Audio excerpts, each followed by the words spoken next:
Stop. You haven't subscribed to the channel yet. Subscribe now. We have new stories every day. Now, let's go. The antique clock in the hallway chimed 6 times. Its sonorous tones echoed through the emptiness of the Wright residence. Sophia stood before her bedroom mirror, methodically applying mascara while studying her reflection. At 34, she still turned heads. Her blonde hair fell in carefully styled waves. Her green eyes sparkled with a vitality that belied her inner restlessness. In her fitted black dress, she spoke of both success and careful cultivation of her image. She hadn't heard Sebastian leave for work that morning. These days, their schedules rarely aligned, a circumstance she'd orchestrated with deliberate precision. Her husband's absence had become a comfort rather than a void. Like finally being able to breathe after wearing a corset for too long, the buzz of her phone interrupted her morning routine. Lucas's name appeared on the screen, sending a familiar thrill through her body. Their digital exchanges had become a dance of desire and secrecy. Each message stepped closer to their next encounter. "Missing you," his text read. "Dinner tonight." Sophia's lips curved into a smile as she typed back. "Sebastian has a late meeting with clients. I'll be there at 7. She paused, finger hovering over the screen, then added, "With that blue shirt I like." His response came instantly. "Anything for you, beautiful." The exchange left her feeling light, almost giddy. Lucas had that effect on her, making her feel young, desirable, and alive in ways that her marriage hadn't in years. She returned to her makeup routine, this time paying extra attention to the subtle details that Lucas always noticed downstairs. She moved through their kitchen with practiced efficiency, brewing coffee she wouldn't drink, leaving dirty dishes in the sink to maintain the illusion of a normal morning routine. Sebastian's coffee mug sat unused in the dish rack, a silent reminder of their growing distance. When had they last shared breakfast?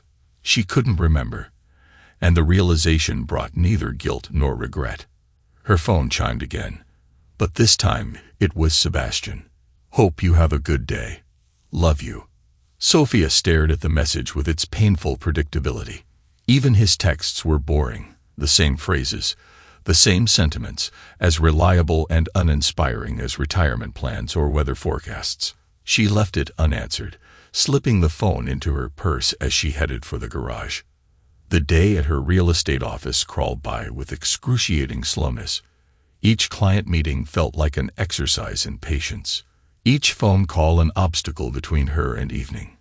By 5 o'clock, she was practically vibrating with anticipation. "Heading out, Mrs. Wright?"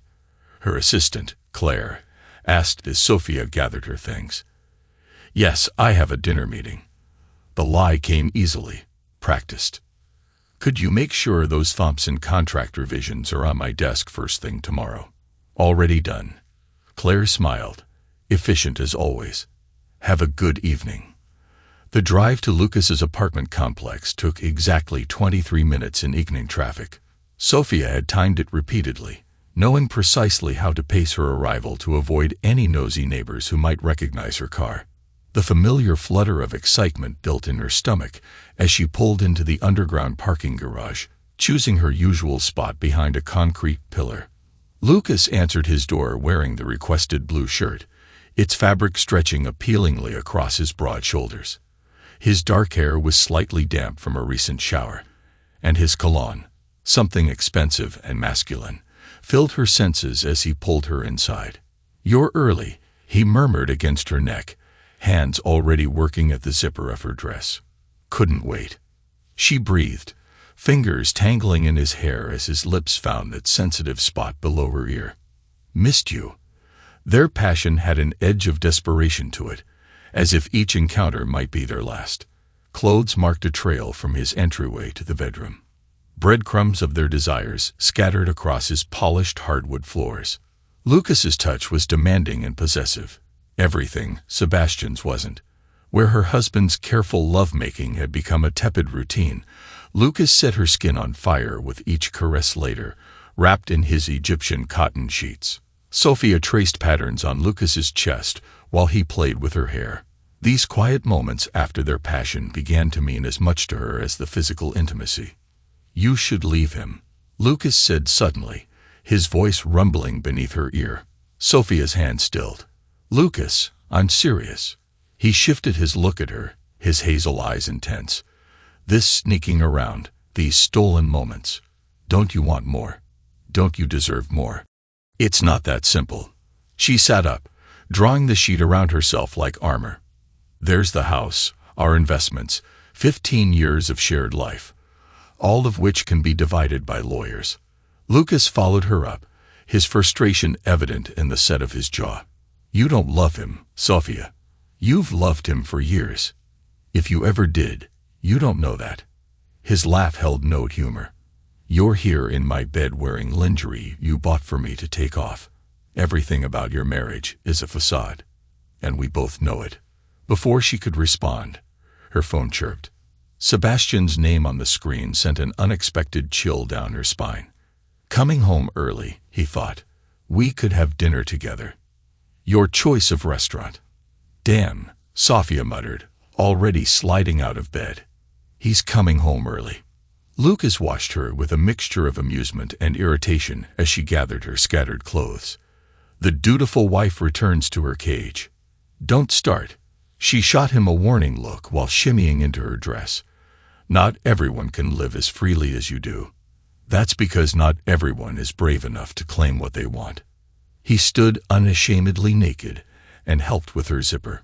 "One day, Sophia, you'll have to choose between the life you pretend to want and the one you actually do." His words followed her down the elevator and into her car, echoing uncomfortably in her mind. The drive home was a blur of streetlights and racing thoughts. She hadn't expected Sebastian home early. He never came home early. 15 years of marriage had taught her his patterns, made him predictable. This deviation sent warning signals through her mind, relief flooding through her when she pulled into their driveway and found it empty. Another text from Sebastian waited on her phone, stuck in traffic. "Home in 30. The house was dark and quiet when she entered, exactly as she'd left it that morning. Sophia moved through the rooms quickly, turning on lights, creating the illusion of having been home for hours.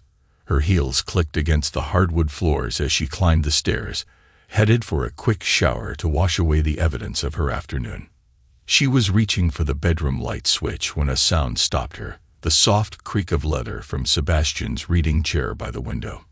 Her hand froze midair as her eyes adjusted to the darkness. Sebastian sat perfectly still, his figure a darker shadow among shadows. He didn't speak, didn't move, just watched her with an intensity she'd never felt from him before. "Sophia," her voice sounded strange, too high, too breathless. "You scared me. Why are you sitting in the dark?" When he didn't respond immediately, she reached again for the light switch. His voice stopped her. "Don't." One word spoken softly, but it froze her in place. Something in his tone, something she'd never heard before, raised goosebumps along her arms. "Sebastian, what's going on? I thought you were stuck in traffic. Did you?" Now he moved, reaching slowly for the lamp beside his chair. Light bloomed in the room, revealing his face. Calm, composed, utterly devoid of its usual warmth. His eyes moved from her face to her neck, where she suddenly remembered Lucas had left his mark. "How long?" The question came out measured, controlled, like a doctor inquiring about symptoms. Sophia's mind raced through possible responses, explanations, lies. But something in Sebastian's expression told her the time for lies had passed. "How long?" Each word carried the weight of steel, the precision of a surgeon's blade. "Sophia, I can explain. I saw you." His interruption was quiet but sharp enough to cut glass. Today with him, in his bed, his eyes never left her face. "So I'll ask one more time. How long have you been seeing Lucas?" The world tilted beneath her feet. Sebastian had seen them, had followed her, had watched as she betrayed their marriage vows in the most intimate way possible. 6 months, she whispered, the truth falling from her lips before she could stop it. Sebastian nodded slowly, as if confirming something he'd already known. He stood, smoothing his slacks with careful hands that she noticed didn't shake at all. Without looking at her again, he walked to the door. "Where are you going?" Panic edged into her voice. "This wasn't how I'd expected you to react. Where is the anger, the hurt, the desperate pleading I'd anticipated?" He paused in the doorway, his back straight and rigid. "I need some air." His voice remained eerily calm, devoid of any emotion she could grasp onto. "Sophia, wait, we should talk about this. I never meant to." He turned then, and something in his eyes made her step back. For just a moment, something dark and foreign flickered across his features, something that didn't belong on her mild-mannered husband's face. Then it was gone, replaced by that unsettling calm. "There's nothing to talk about, Sophia." He used her nickname like a weapon, precise and cutting. "You've made your choice. Now we both have to live with it." The front door opened and closed with a decisive click, leaving Sophia alone with the echoes of his words. She sank onto their bed, her legs unable to hold her any longer. This wasn't how it was supposed to go. Sebastian was supposed to fight, to cry, to beg her to stay. His quiet acceptance felt wrong. Dangerous, somehow. The days that followed settled into an unsettling routine. Sebastian moved into the guest room without discussion. His clothes and personal items disappeared from their shared spaces, like he was slowly erasing himself from her life. They existed in the same house, but in different orbits, careful never to intersect when they did occasionally cross paths. Sebastian maintained that same eerie calm. He spoke only when necessary, his words polite, but empty of warmth. He came and went like a ghost, his presence in their home barely registering, except for the subtle signs of his passage. A coffee cup in the sink, the sound of the shower running at odd hours, the whisper of footsteps in the hallway late at night. Sophia told herself this was better than fighting. She told herself his passive acceptance proved what she'd always known, that he was too weak to stand up for himself, too spineless to demand what he deserved. The guilt that had initially plagued her faded like morning mist, burned away by Lucas's passionate embraces and Sebastian's apparent indifference. Life continued. She worked, met Lucas whenever possible, and ignored the growing distance between her and Sebastian. If sometimes she caught him watching her with that same strange, empty expression he'd worn the night he discovered her affair, she pushed the discomfort aside. If occasionally she woke in the night to find him standing in the hallway, staring at nothing, she told herself it was just his way of coping. Then came the morning that changed everything. The knock on her office door was sharp and authoritative. Two men entered without waiting for her response. One tall and broad-shouldered with graying temples, the other younger with watchful eyes that missed nothing. "Mrs. Wright," the older man spoke first. "I'm Detective Christian Walker, and this is Officer Julian Morris. We need to ask you a few questions." Something in their expressions sent ice through her veins. "What is this about?" Detective Walker pulled out a small notebook. "When was the last time you saw Lucas Matthews?" The question hit her like a physical blow. "What? Lucas Matthews?" Officer Morris repeated, his tone carefully neutral. "We understand you know him." Yes. We're friends." Sophie's hands trembled slightly as she folded them on her desk. "I saw him 3 days ago." "Why?" The detectives exchanged glances that made her stomach clench. "Mr. Matthews' body was discovered this morning," Detective Walker said, watching her reaction closely. "In a cabin outside the city." The world narrowed to a pinpoint of light. Body. The word felt foreign on her tongue. "He was murdered, Mrs. Wright." Walker's eyes never left her face. "Rather brutally, I'm afraid. The cabin where he was found is registered to your husband's family." Sophia's mind spun like a broken compass. Sebastian's family cabin, where they used to spend summers in the early years of their marriage, where Sebastian still went sometimes to think. "That's impossible," she whispered. But even as she said it, memories began to surface. Sebastian's unnatural calm after discovering her affair, his late-night absences, the strange light in his eyes when he watched her. "We need you to come with us." Officer Morris said, to identify the body and answer some questions. The drive to the cabin passed in a blur of pine trees and mounting dread. Sophia's thoughts raced between denial and dawning horror. Lucas couldn't be dead, and even if he was, Sebastian couldn't. He wouldn't. But as she stood in the cabin's bedroom, staring at the blood-stained sheets and the evidence markers scattered like yellow confetti, reality crashed over her like waves. The police spoke around her, describing what they'd found, but their words washed past her unheard. All she could see was the violence painted across the room. Violence that spoke of rage, of hatred, of a darkness she'd never suspected lurked beneath Sebastian's quiet exterior. Mrs. Wright, Detective Walker's voice cut through her thoughts. Are you sure you want to see the body? She nodded numbly. They led her to another room where a sheet-covered form lay on the floor. With clinical precision, they pulled back the sheet. Sophia's knees buckled. Lucas's face was almost unrecognizable, twisted in a final expression of terror and agony. The rest of him, she turned away, retching. Take your time, Officer Morris said, his tone gentler now. We know this is difficult. When she could speak again, Sophia forced herself to look at the detective. You think my husband did this? We're exploring all possibilities, Walker replied carefully. But we need to know where you were 3 nights ago. The question struck her like a slap. You think Your fingerprints are all over the cabin, Mrs. Wright, including on items in this room. Walker pulled out his phone. We also have text messages between you and the victim, quite explicit ones, and a witness placed your car near here the night of the murder. Sophia's world tilted again. Text messages. Her car. That was impossible. She hadn't been anywhere near the cabin when understanding dawned like ice water in her veins. Sebastian, who had accessed her phone while she slept. Sebastian, who knew her passcodes, who could have sent messages in her name. Sebastian, who had seemed so calm, so accepting of her betrayal.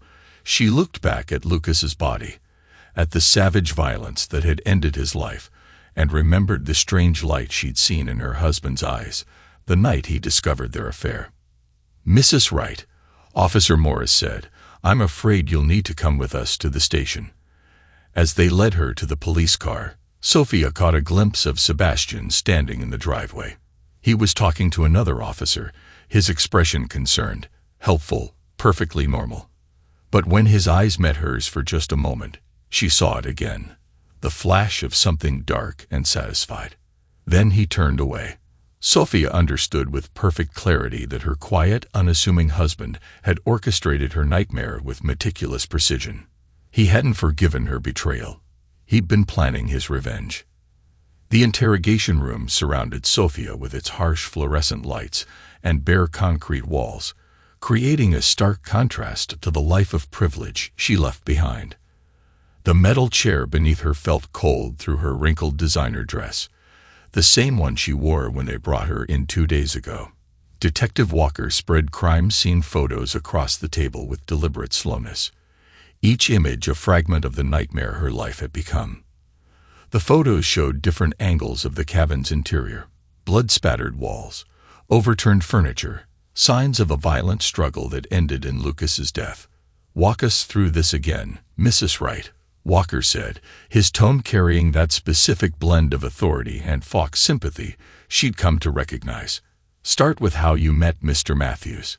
Detective Walker repeated, his weathered face illuminated harshly by the fluorescent lights. Sophia drew a shaky breath, her manicured nails digging into her palms. We met at a real estate conference in March. His firm was handling commercial properties in the area. And when did your relationship become intimate? Officer Morris asked from his position by the door, his pen poised over a notepad. I don't see how that's relevant to everything's relevant, Mrs. Wright. Walker interrupted, sliding another photo forward. This one showed Lucas's body twisted and broken on the cabin floor. A man is dead. A man you were intimately involved with. So I'll ask again. When did your relationship cross that line? Sophia stared at the photo, her stomach churning. May. It started in May. And your husband knew about the affair. He found out a month ago. The memory of Sebastian's face that night sent a chill down her spine. He came home early, caught us together. How did he react? Morris's pen scratched against paper. He didn't. Sophia frowned, remembering. He just walked away. Didn't say a word. Walker exchanged a glance with Morris. That must have seemed strange. Most men would have reacted differently. Sebastian isn't most men. The words came out before she could stop them, carrying more truth than she'd realized. Tell us about the cabin, Mrs. Wright. Walker spread out more photos. Exterior shots of the rustic building nestled among pine trees. When was the last time you were there? I haven't been to the cabin in months. Not since she stopped realizing her mistake too late. Not since when? Not since last summer with Sebastian. Walker's smile didn't reach his eyes. That's interesting because we have witnesses who place your car on Lakeside Road. The only access to the cabin 3 nights ago, the night Lucas Matthews was murdered. That's impossible. I was home that night. Can anyone verify that? Sophia opened her mouth, then closed it. Sebastian had been at his charity event. She'd been alone. Or at least she thought she had been. Your fingerprints are all over the cabin, Mrs. Wright, including on the murder weapon. Walker produced another photo. A heavy brass fireplace poker, darkened with dried blood. Care to explain that? I used it before when we'd visit the cabin. For the fireplace. We also found traces of blood in your car trunk, Morris interjected. The lab confirms it matches Mr. Matthews. The room spun slightly. I want my lawyer. That's your right. Walker gathered the photos unhurriedly. But consider this. Right now, every piece of evidence points to you. Every single one. Maybe it's time to tell us what really happened that night. The holding cell they placed her in measured exactly 8 steps by 6. Sophia counted them repeatedly during her first night, trying to focus on anything except the images of Lucas's broken body. The thin mattress crackled with every movement, stuffed with material that felt like dried corn husks. A steel toilet sat behind a half wall that offered more suggestion than reality of privacy. Sleep came in fitful bursts, broken by nightmares of blood and betrayal. In each dream, Sebastian watched from the shadows, his face carrying that same eerie calm she'd seen the night he discovered her affair. Morning brought her court-appointed attorney. Marcus Harrison looked fresh from law school, his eager expression at odds with the gravity of her situation. He spread files across the visitation room table, organizing them with nervous energy. They have a strong circumstantial case. He began adjusting his wire-rimmed glasses. The forensics team found significant evidence linking you to the crime scene. I didn't kill him. Sophia leaned forward, her voice urgent. Someone is setting me up. Someone. Harrison's pen tapped against the table. You mean your husband? He's not what people think. The way he reacted when he found out about Lucas, it wasn't normal. According to witness statements, Mr. Wright appeared devastated but controlled. Several colleagues mentioned he threw himself into work, attended counseling.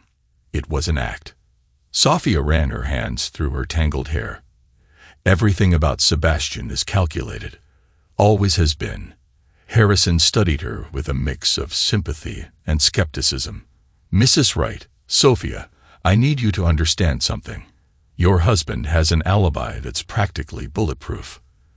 The Anderson Foundation Charity Gala had over 200 guests, including the mayor and half the city council. There are photos, videos, sworn statements from dozens of people who interacted with him throughout the night. Of course there are. Sophia laughed, a sound edged with hysteria. Sebastian never leaves anything to chance. Never. Memories surfaced unbidden. Moments she dismissed over the years that now took on darker significance. Sebastian documenting everything in his little notebooks, recording conversations word for word. His habit of studying people, noting their patterns and routines. The way he could recall exact details from events years past. Tell me about your marriage, Harrison prompted, pulling out a fresh legal pad. Sophia stared at her hands, at the wedding ring she still wore. We met in college. He was different, quiet, but intense. He noticed everything, remembered everything. I used to joke that he had a computer for a brain. And when did things change? They did not really. I changed. She swallowed hard. I got bored. Sebastian was so predictable. Always the same routines, the same careful planning until the night he caught me with Lucas. He just stood there, watching us, then walked away without a word. She met Harrison's eyes. Who does that? Who catches their spouse in bed with another and just walks away? Someone in shock, perhaps. No, Sophia shook her head. You don't understand. Sebastian doesn't do anything without purpose. That calm, it wasn't shock. It was something else. Harrison made a note, his expression thoughtful. The prosecution will argue that your affair gave you motive. That when Lucas threatened to end things, you snapped. Lucas never threatened anything. He wanted me to leave Sebastian to start over with him. Can anyone verify these conversations? Sophia stopped, realizing their conversations had always been private. Their meetings carefully scheduled to avoid witnesses. Even their text messages, which she now suspected Sebastian had somehow altered, wouldn't show Lucas's desire for a deeper commitment. Days blurred together in a haze of legal meetings and sleepless nights. Each piece of evidence Harrison uncovered seemed designed to tighten the noose around her neck. The prosecution built their case methodically. Each detail fell into place with a precision that felt hauntingly familiar. Sebastian visited on a Tuesday, exactly 2 weeks after her arrest. He entered the visitation room wearing one of his expensive suits, looking every bit the successful businessman and grieving husband. Sophie, he spoke her nickname softly, his face a perfect mask of concern. How are you holding up? Don't. She wrapped her arms around herself, creating a barrier between them. Don't pretend you care. I'm still your wife. He sat across from her, his movements measured and precise. Despite everything. Despite what, Sebastian? Despite finding out about Lucas, or despite framing me for his murder? Something flickered in his eyes, the same darkness she glimpsed the night he discovered her affair. But his voice remained gentle, concerned. You're under tremendous stress. The evidence, the investigation, it's natural to look for someone to blame. The evidence. Sophia leaned forward, studying his face.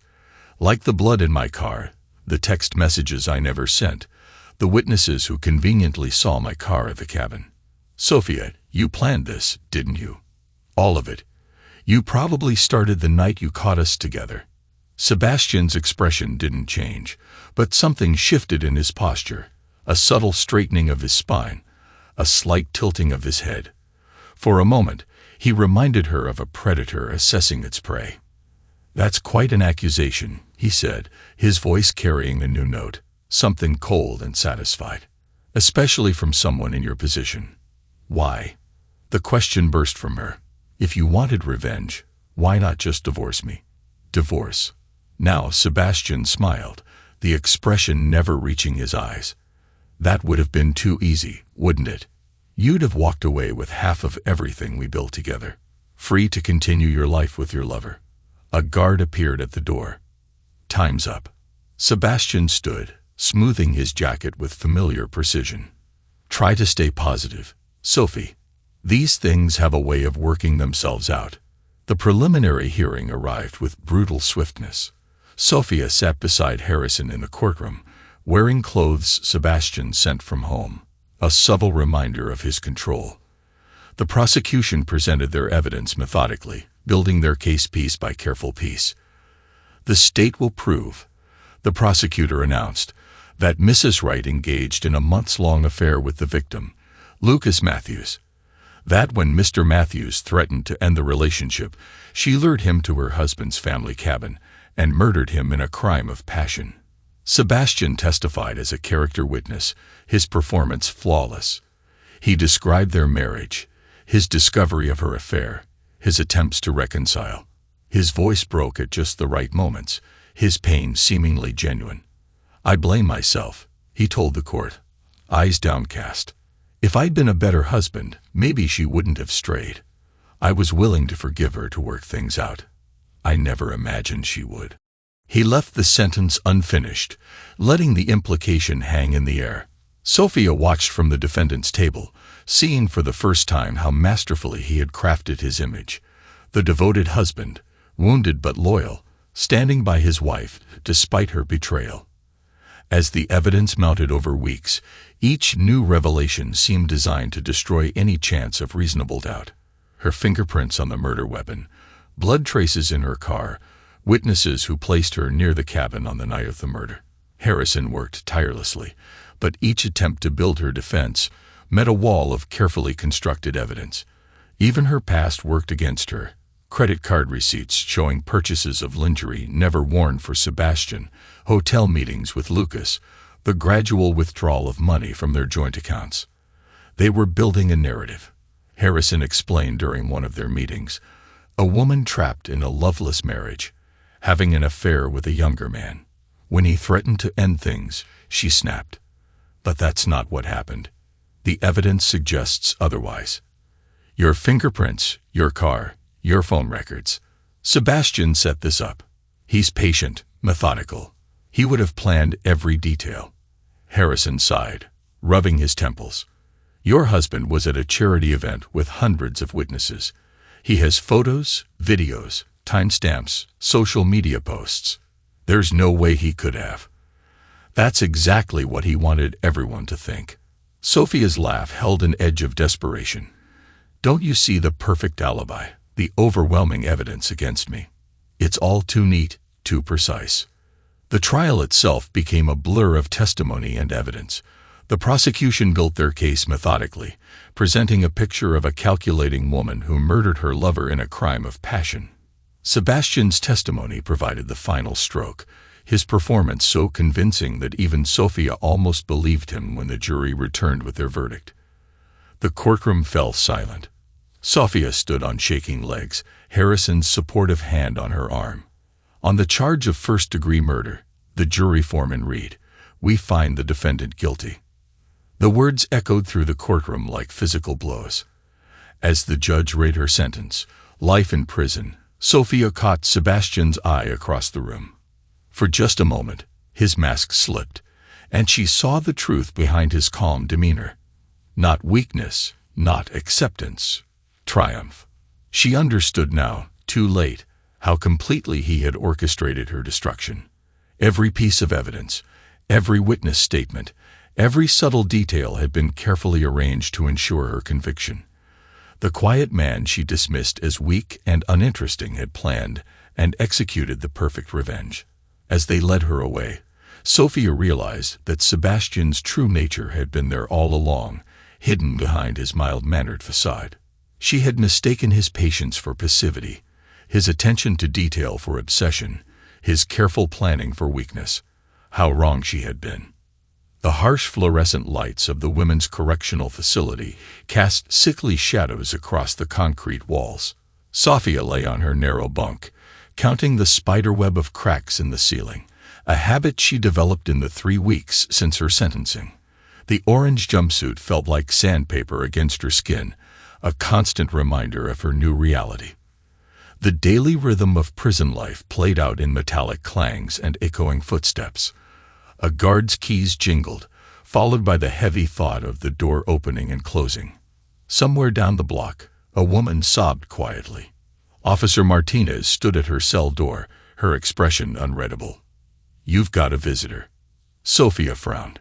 Her court-appointed attorney, Harrison, wasn't due until next week. Her family had stopped visiting after the conviction.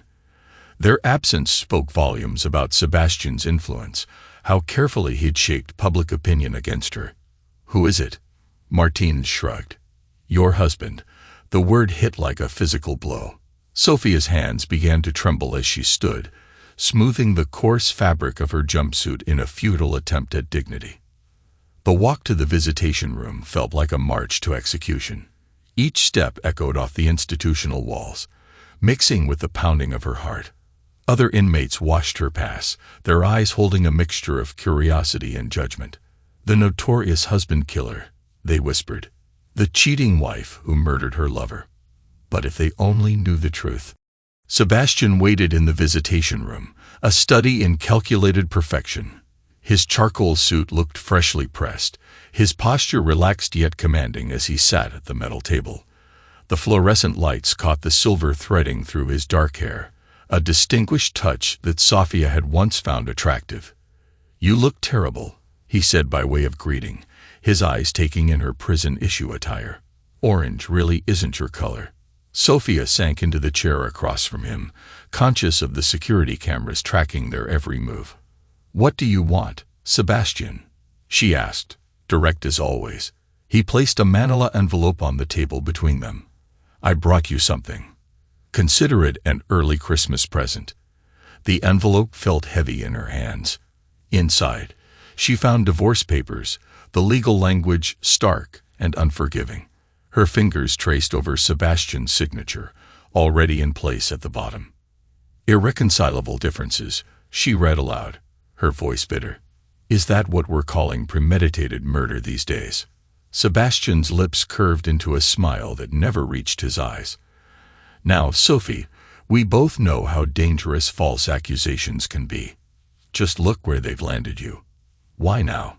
She gestured at the papers. "Why not wait until my appeals?" "Appeals?" He laughed softly. "Do you really think you'll win an appeal? The evidence against you is overwhelming. Every judge who reviews your case will find the same thing. Proof of your guilt written in fingerprints, DNA, and witness statements. Evidence you planted." Allegedly, Sebastian leaned forward, his voice dropping to an intimate whisper. "But that's the beauty of it, isn't it? No one would ever believe that quiet, methodical Sebastian Wright could orchestrate something like this. The grieving husband, standing by his unfaithful wife, even after she murdered her lover. It's the perfect cover story."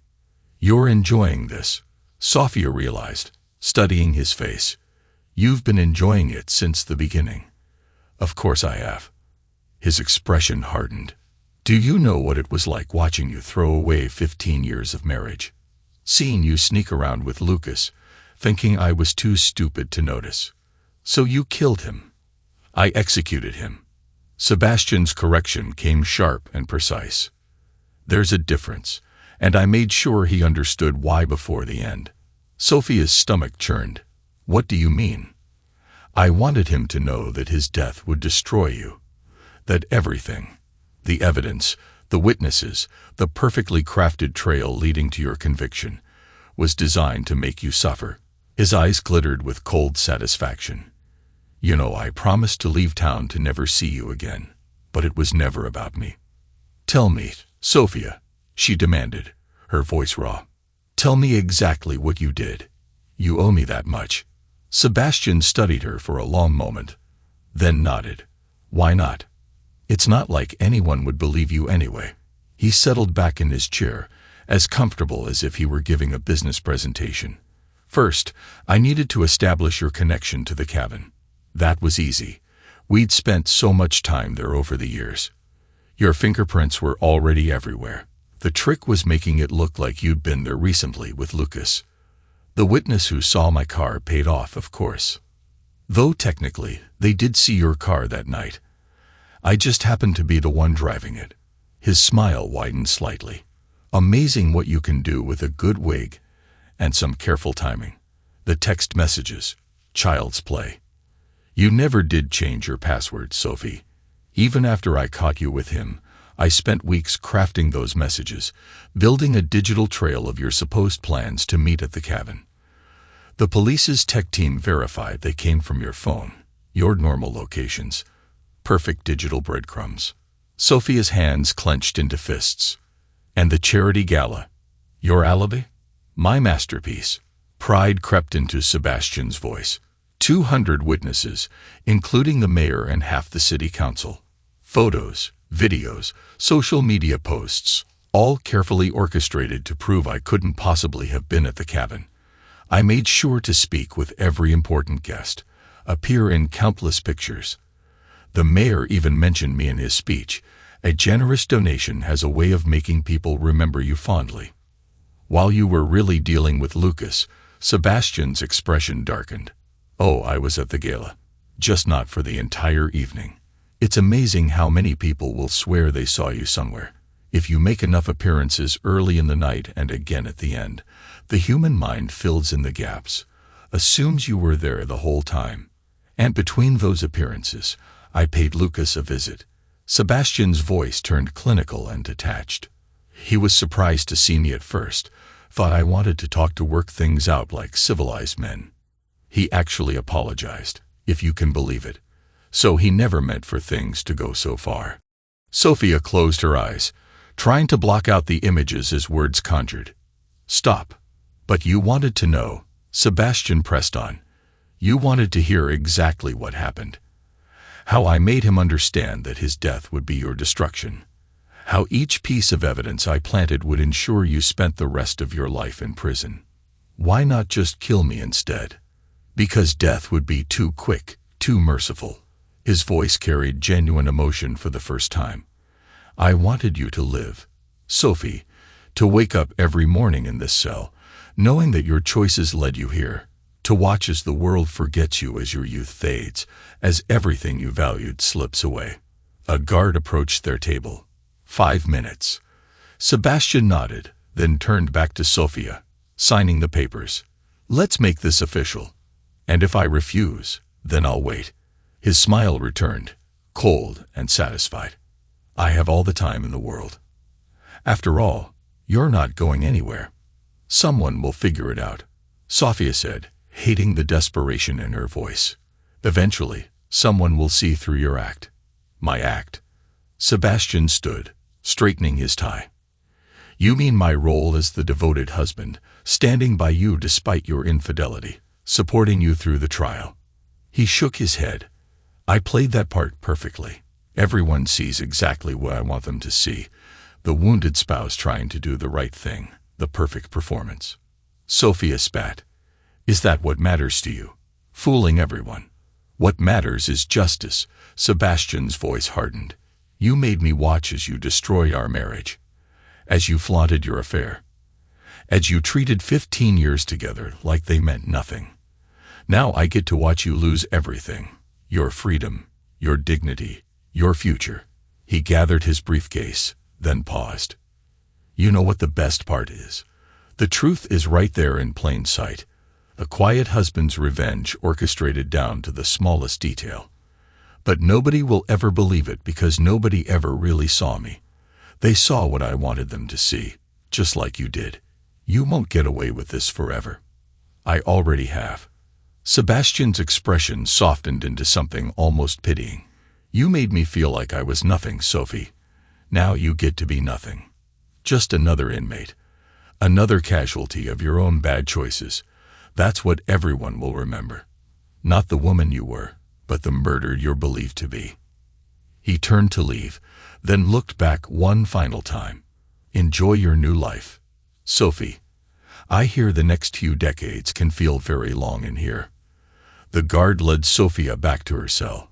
She sat on her bunk, the divorce papers clutched in her trembling hands. Through the small window, she could see a patch of sky, the same sky she'd once taken for granted. Evening fell, bringing with it the hollow sounds of prison life winding down. In her mind, she could see Sebastian dragging home to their house, sleeping in their bed, living the life she'd thrown away. While she remained here, trapped not just by physical bars, but by the web of evidence he'd so carefully woven, she thought about the quiet man she'd married, the one she'd dismissed as boring and weak. How wrong she'd been. Behind that mild-mannered facade had lurked something dark and patient, something capable of planning and executing the perfect crime. The reality of her situation crashed over her in waves. Sebastian had orchestrated the perfect revenge, not just taking Lucas from her but destroying her entire life. Every piece of evidence, every witness statement, every subtle detail had been carefully arranged to ensure she'd never see freedom again. Night deepened, bringing no peace. Somewhere down the cell block, a woman began singing softly an old blues song about loss and redemption. Sophia lay on her narrow bed, the divorce papers signed beside her. letting the mournful melody wash over her. She closed her eyes, remembering the man she'd married, or thought she'd married. The quiet, methodical Sebastian, who documented everything, who noticed every detail, who planned each move with chess-like precision. She'd mistaken his careful nature for weakness, his attention to detail for obsession. Now she understood those very qualities had allowed him to craft the perfect revenge, a punishment far more cruel than death. He'd taken everything from her, her freedom, her reputation, her future, and he'd done it so completely, so precisely, that she would never be able to prove the truth outside the prison walls. Sebastian moved on with his life, appearing to the world as a victim who had finally freed himself from a toxic marriage. The true depths of his darkness remained hidden, leaving only Sophia to grapple with the knowledge of what really happened, a truth that would die with her behind these walls. She ended the darkness of her cell. Sophia finally understood the full scope of Sebastian's revenge. He hadn't just wanted her to suffer, he'd wanted her to live with that suffering. To wake each morning knowing she would spend the rest of her life paying for her betrayal. The quiet man she'd underestimated had orchestrated her complete destruction. And now she would spend decades living with the consequences of her fatal mistake. Not the affair itself, but believing that Sebastian's calm demeanor meant he was weak. She hadn't recognized the patient, calculating predator beneath his mild-mannered facade until it was far too late. The sound of the evening guard check echoed through the cell block. Sophia looked at the divorce papers one last time, then slowly, deliberately began to sign her name. Each letter felt like another nail in the coffin of her former life. Sebastian had won, not just her imprisonment, but the complete destruction of everything she'd been. Her reputation, her freedom, her future, all gone, orchestrated by the man she'd foolishly thought she knew. Life continued. Sebastian would go home, sleep soundly, wake to his freedom, while she remained here, trapped in the cage he'd so carefully constructed, living the nightmare he designed especially for her, the perfect revenge, served cold and calculated by a man everyone believed incapable of such darkness. In the end, that was Sebastian's true masterpiece, not just destroying her life, but doing it so completely that no one would ever believe the truth. Thanks to everyone who took the time to listen to today's stories.